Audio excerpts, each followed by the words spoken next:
আপনারা আমরা সবাই জানি প্রবাসী সাংবাদিক ইলিয়াস হোসেন এবং অনলাইন অ্যাক্টিভিস্ট তিনি যাকে ধরেন তাকে কিন্তু ছাড়েন না।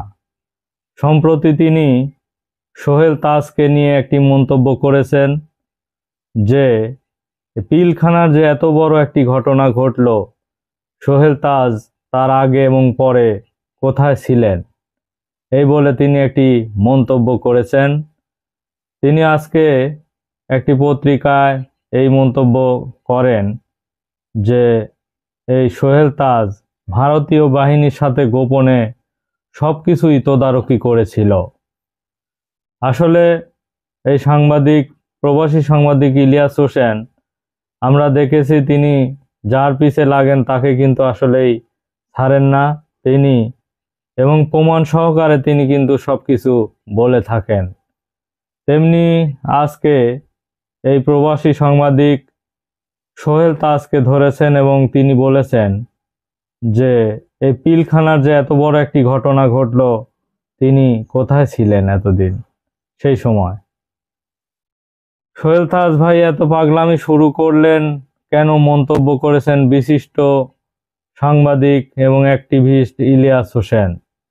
তিনি বলেন যে সাংবাদিক ইলিয়াস তার ফেসবুক পোস্টে আরো জানান যে সোহেল তাজ ভাই এত পাগলামি শুরু করলেন কেন, আপনি স্বরাষ্ট্র প্রতিমন্ত্রী ছিলেন, এত বড় ঘটনার সময় আপনার ভূমিকা কি ছিল সেটা জাতি আসলে স্পষ্টভাবে জানতে চায়। তৎকালীন সময়ে যে আমরা দেখেছি যে পিলখানায় একটি বিশাল ঘটনা ঘটে গেছে, সেখানে 57 জন চৌকস সেনা কর্মকর্তাকে হত্যা করা হয়েছিল। এই ঘটনায় আসলে গোটা জাতি এবং পৃথিবী স্তম্ভিত হয়ে গিয়েছিল। সেই ঘটনাকে কেন্দ্র করে আসলে জাতি এখন পর্যন্ত ভুলেনি আওয়ামী সরকার, শেখ হাসিনা সরকার বিভিন্নভাবে সেই ঘটনাকে ধামাচাপা দিলেও সাংবাদিক ইলিয়াস হোসেন কিন্তু সেই বিষয়টি আসলে অলরেডি ধরে ফেলেছেন।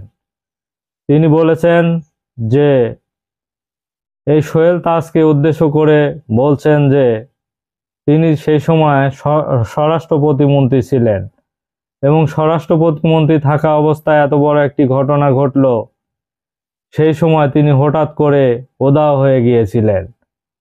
তিনি তার কাছে প্রশ্ন করেছেন যে এই পিলখানা যে এত বড় একটি ঘটনা ঘটল, আপনি এই ঘটনার আগে এবং পরে কোথায় ছিলেন। সেই সময় দেখেছি বিভিন্ন ভাবে এই জাহাঙ্গীর কবির নানক সেখানে বিভিন্নভাবে গিয়েছিলেন এবং ঘটনা কি হয়েছে ভালোভাবে আসলে জাতি বুঝতে পারেনি। কিন্তু এই সোহেল তাজকে প্রশ্ন করেছেন ইলিয়াস হোসেন যে এত বড় ঘটনার সময় আপনি আসলে কোথায় ছিলেন, সেটা আপনি জাতির কাছে স্পষ্ট করে উত্তর দিতে হবে। কিছু জানি না বললে তো হবে না, পিলখানার ঘটনা আগে এবং পরে আপনি কোথায় ছিলেন এবং হঠাৎ করে নেই হয়ে গিয়েছিলেন সেটা পরিষ্কার করতে হবে বলে তিনি উল্লেখ করেছেন। দেশে থাকেন আর বাইরে থাকেন উল্লেখ করে তিনি আরো জানান, দেশে থাকেন আর বাইরে থাকেন আপনি তো সব জানেন এবং ভারতীয় বাহিনীর সাথে গোপনে সবকিছুই তদারকি করেছেন আপনি।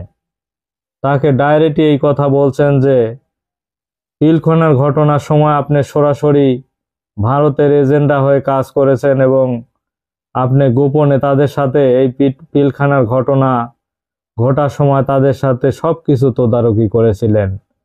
তার প্রমাণ কিন্তু ইলিয়াস হোসেনের কাছে আছে। পিলখানা হত্যাকাণ্ড নিয়ে গঠিত প্রথম তদন্ত কমিটির সদস্যরা তেমনটি মনে করে বলে উল্লেখ করেছেন এই অনলাইন অ্যাক্টিভিস্ট এবং প্রবাসী সাংবাদিক ইলিয়াস হোসেন। আসলে দেখা যাক, এটি একটি বিশাল তদন্তের বিষয়। স্বরাষ্ট্র উপদেষ্টা অলরেডি ঘোষণা দিয়েছেন যে এই পিলখানার ঘটনার তদন্ত শুরু হয়েছে, সামনে 3 মাসের মধ্যেই এই তদন্ত রিপোর্ট জমা দেওয়া হবে।